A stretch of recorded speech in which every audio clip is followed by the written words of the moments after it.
নেতৃবৃন্দ উপস্থিত, বিএনপির নেতৃবৃন্দ উপস্থিত, আজকে আমাদের এই পরিচিতি সভার মধ্যমণি, আজকে পরিচিতি সভার প্রধান অতিথি কুড়িগ্রাম জেলা ছাত্র দলের সাবেক সভাপতি, যুব দলের সাবেক সফল সভাপতি, কুড়িগ্রাম জেলা বিএনপি সম্মানিত সিনিয়র যুগ্ম সাধারণ সম্পাদক, কুড়িগ্রাম 2 আসনের মাটি ও মানুষের নেতা আলহাজ সোহেল হোসেন কায়কোবাদ ভাই উপস্থিত আছেন। প্রধান বক্তা হিসেবে আমাদের খুব কাছের ছোট ভাই, আমাদের কুড়িগ্রামেরই গর্ব, যার পদার্থনা সবসময় ঢাকায় ছিল ছাত্র রাজনীতি নিয়ে। একসময় এর আগের কমিটিতে সাইবার ফোর্সেরই নেতা ছিল, সে কুড়িগ্রাম জেলার নেতা ছিল, সে এখন কেন্দ্রীয় নেতা আমাদের মধ্যে উপস্থিত আছেন মোস্তাফিজুর রহমান রিপন পাশা। তো সকলকে আমার প্রাণপ্রিয় সংগঠন কুড়িগ্রাম জেলা স্বেচ্ছাসেবক দলের পক্ষ থেকে সংগ্রামী অভিনন্দন, সংগ্রামী সাথী রয়েছে। আজকের এই পরিচিতি সভার মাধ্যমে শুধুমাত্র একটা কমিটির পরিচিতি হচ্ছে,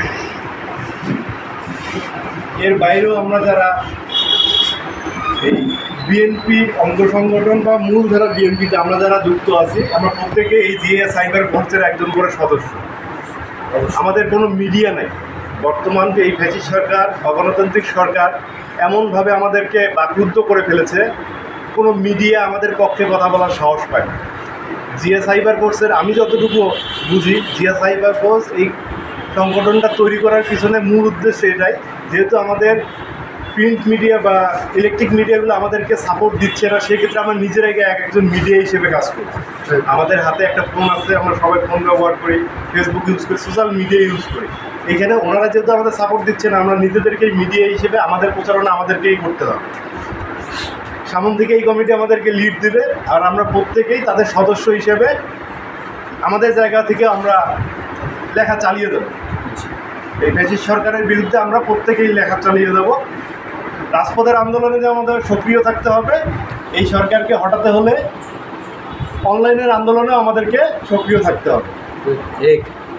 আমরা সবাই এই ফ্যাসিস্ট সরকারের বিরুদ্ধে তথ্যবহুল যে লেখাগুলো আছে আমরা লেখার চেষ্টা করব।